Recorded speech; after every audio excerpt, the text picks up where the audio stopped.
গাইব আমার ভাইজান শাহাদুল্লাহ ভাই উনি বলছেন আকাশটা কাঁপছিল কেন, যে কাঁপানি দেখাইছিল আজকে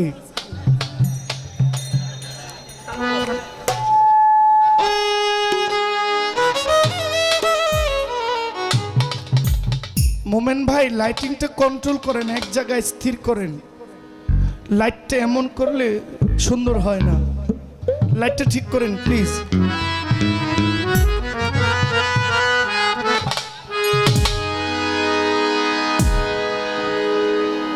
ভোল্টেজ ভালো আছে, 200-র উপরে আছে।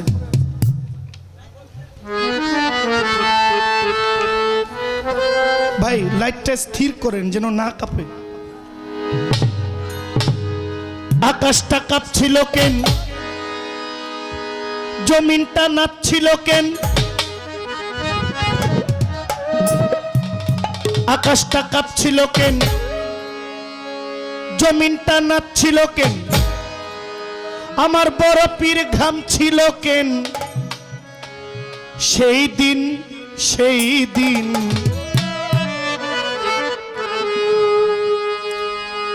একটা গান গাইলেন, আকাশের তারাগুলি ঝিলিমিলি ঝিলিমিলি জ্বলছে, ডালে ডালে ফুলগুলি সৌরভে দুলছে, রাসূল এসেছে। এই গানে কিছু কথা বললেন, খুব ভালো লাগলো। প্রাসঙ্গিক কিংবা অপ্রাসঙ্গিক এটা আমার সমস্যা না, মানে আমার একটা কথা জানার ইচ্ছে হয়েছে। আপনি যাদেরকে বলেছেন কি বেহায়ার ঘরের বেহায়া, নাদানের ঘরের নাদান, বেশরমের ঘরের বেশরম, আচ্ছা এই যে কইলেন, আমার একটু জানার আগ্রহটা, এই বেহায়ার ঘরের বেহায়াটা শুরু হয়েছে কোন দিকটা? আমার রাসূল সাহাবীদের সামনে দোয়া করেছিলেন এক ইরানের জন্য, এরপরে দোয়া করেছেন শাম শহরের জন্য। রিয়াদে একজন ব্যক্তির জন্ম হয়েছিল যার নাম আব্দুল ওয়াহাব, নজদ গ্রামে যার নাম আব্দুল ওয়াহাব নজদি। আমার রাসূল বলে আপনি নজদের জন্য দোয়া করবেন না? বলে না, কই ওখানে সিং বাইর করুন না, এক বেয়াদব বের হবে যে জন্ম হইয়া আমার ধর্মের সাথে বিরোধিতা করবে। সেও কিন্তু একজন ধর্মনেতা, কিন্তু আমার রাসূল যে ধর্মটার কথা বলেছিল সে সেটাকে অস্বীকার করেছিল। আপনি একটু দয়া করে বলবেন, এই যাদেরকে আমরা আপনি বেহায়ার ঘরে বেহায়া আখ্যায় করেছেন, এই বেহায়াটার শুরুটা কারে দিয়া? আর এই পর্যন্ত জানার দরকার নাই, মানে শুরুটাকে এটা আমরা জানতে চাই। আকাশটা কাঁপছিল কেন, জমিনটা নাচছিল কেন, আকাশটা কাঁপছিল কেন, জমিনটা নাচছিল কেন, বিরতির ঘামছিল কেন, সেই দিন গান গাইছিলেন খাজা, গান গাইছিলেন খাজা। আকাশটা কাঁপছিল কেন, জমিনটা নাচছিল কেন, আকাশটা কাঁপছিল কেন, জমিনটা নাচছিল কেন, বরফের ঘামছিল কেন, সেই দিন গান গাইছিলেন খাজা, গান গাইছিলেন খাজা।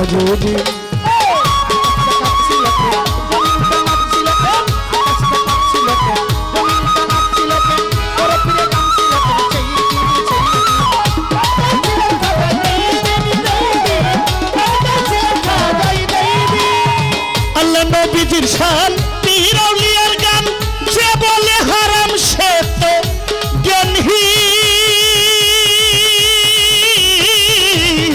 আল্লাহ নবীজির শান পীর আউলিয়ার গান, হারাম জ্ঞানহীন।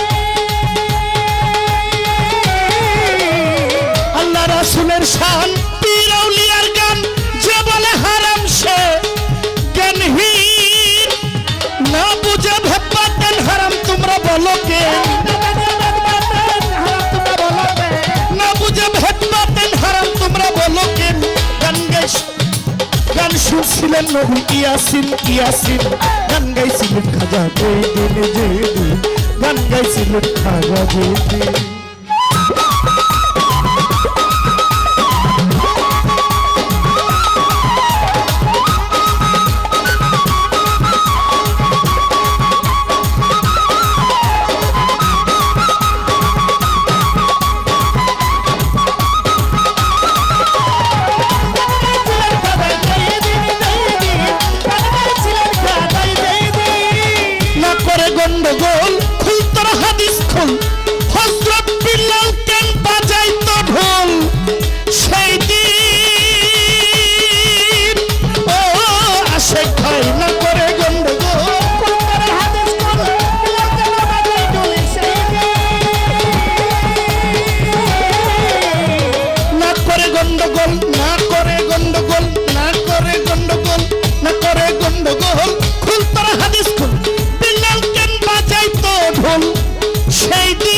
আমার চাইরিন গান গাইছিলেন খাজা যেদিন যেদিন গান গাইছিলেন খাজা যেদিন।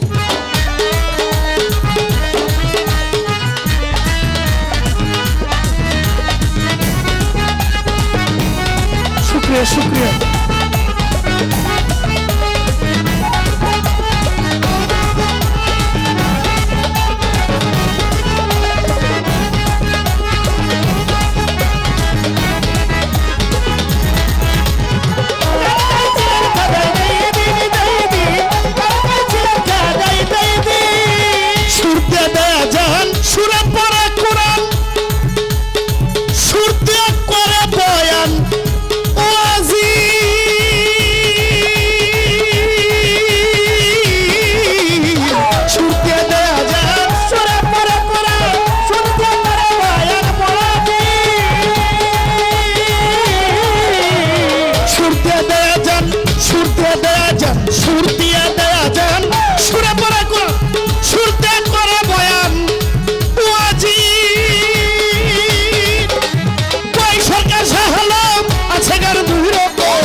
স্বাগতম মমিন মমিন গান গাইছিলেন খাজা যেদিন যেদিন গান গাইছিলেন খাজা যেদিন।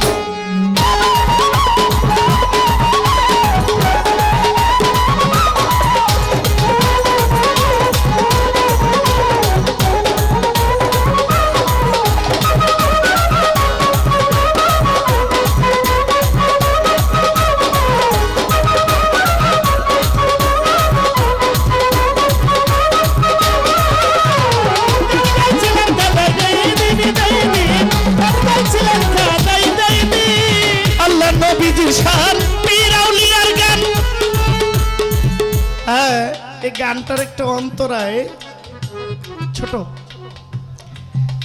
বলেছে, না করে গন্ডগোল খুল তোরা হাদিস খুল।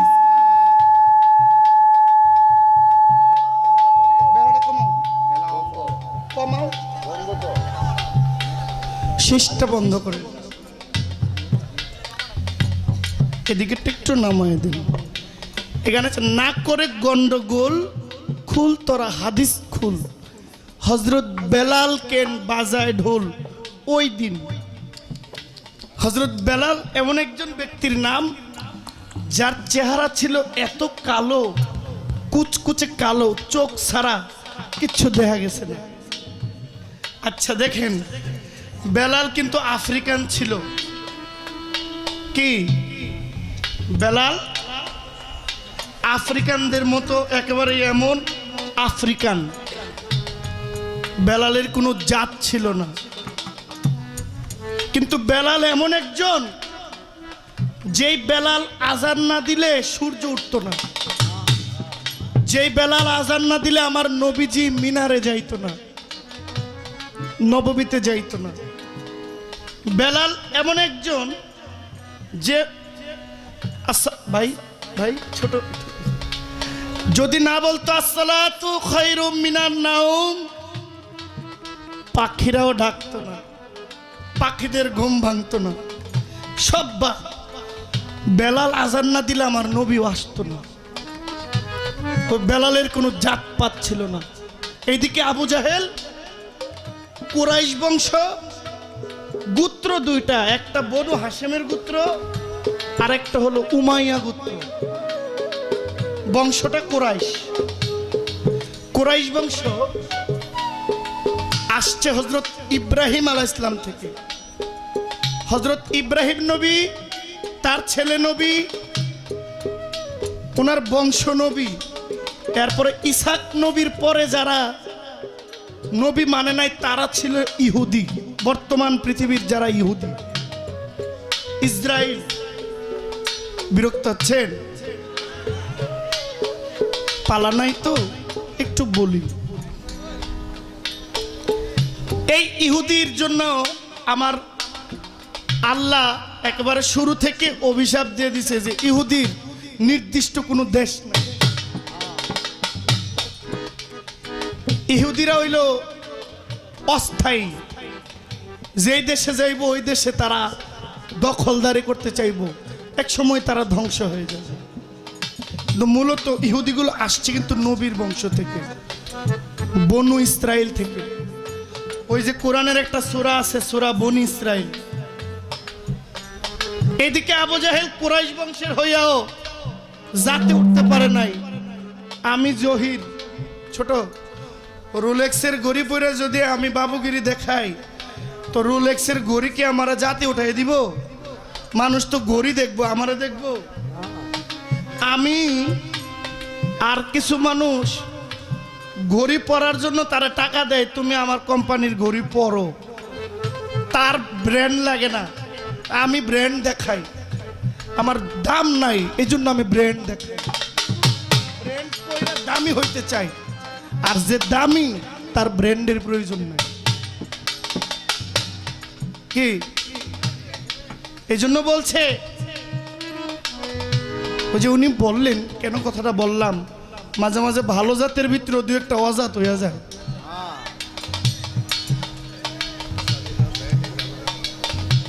বাউল গানটা এইভাবেই হয়, একটু এদিক সেদিক না হলে দর্শক মজা পাবে না। একবারে শুইয়া বইয়া গান কত শুনবেন। ও যে জাতের নারী কালো ভালো, নদীর পানি ঘোলা ভালো। কারণ যে নদীতে নৌকায় ট্রলারে দেখতেছেন কেউ নৌকার পিছনে গুলোইতে বৈশা পায়খানা করতেছে, পাশে বই আপনি খাইবেন পানি, এটাও তো নদীর পানি। অদৃশ্য যা তাই ভালো, দৃশ্য হয়ে গেছে মন্দ। নদীর পানি দিয়ে অজু করে কত যে নামাজ পড়ে মানুষ, নদীর পানি দিয়ে চার আইন্দা খাওয়ায় আপনাদের মেঘনা নদীর পানি দিয়ে। আবার এই মেঘনার মধ্যে সবাই যত রকমের পাপাচার আছে ধৌত করতেছে। আবার এই মেঘনা নদীর মধ্যে ট্রলার জাহাজ যাচ্ছে, প্রস্রাব পায়খানা সব এখানে পড়ছে। আপনি দেখছেন, এর আশেপাশে আপনি যাইবেন না। যেখানে দেখেন নাই ওই জায়গাটাই ভালো। তার মানে প্রকাশ হয়ে গেলে খারাপ, যতক্ষণ না প্রকাশ হয়ে গেছে আপনি বাবুগিরি। এই জন্য বলছে মাঝে মাঝে সব জাত হয় না, কিছু জাতের ভিতরে আজাত হইয়া যায়। আবার কিছু আজাতের ভিতরে এমন জাত উঠে যায় যারে আর মই দিয়ে লাগল পাওয়া যায় না। ঠিক আছে না? এই জন্য বলছে হযরত বিলালের কথা। আমার মূল পয়েন্ট হচ্ছে বেলালের কোনো জাতপাত ছিল না, কিন্তু হযরত বেলাল এমন একজন ছিল, পৃথিবীতে বেলালের মতো নবী প্রেমিক খুব কম আসবে, আসতেও পারে নাও আসতে পারে। বেলাল এমন একজন, বিলালের কথা পৃথিবী কিয়ামতের আগ পর্যন্ত থাকবো। কারণ বিলাল ছিল আমার রাসূল প্রেমিক। আবু জাহেলের কথাও থাকবো।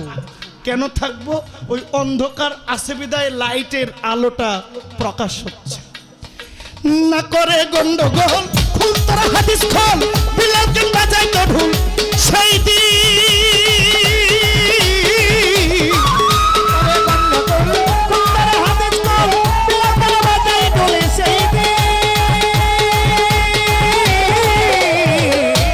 গন্ডগোল, খুল তোরা হাদিস খোল, বিলাল কেন বাজাই তো ঢোল সেই দিন, যেদিন আমার দয়াল নবী ছেড়ে যায় এই পৃথিবী। যেদিন আমার দয়াল নবী ছেড়ে যায় এই পৃথিবী, ভুল বাজাইয়া ক্ষমা চাইরিন চাইরিন। গান গাইছিলেন খাজা, গান গাইছিলেন খাজা।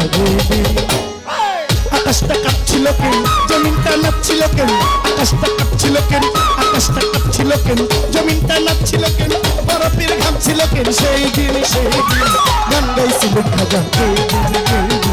গান গাইছিলেন খাজা, গান গাইছিলেন খাজা, গান গাইছিলেন খাজা যেই দিন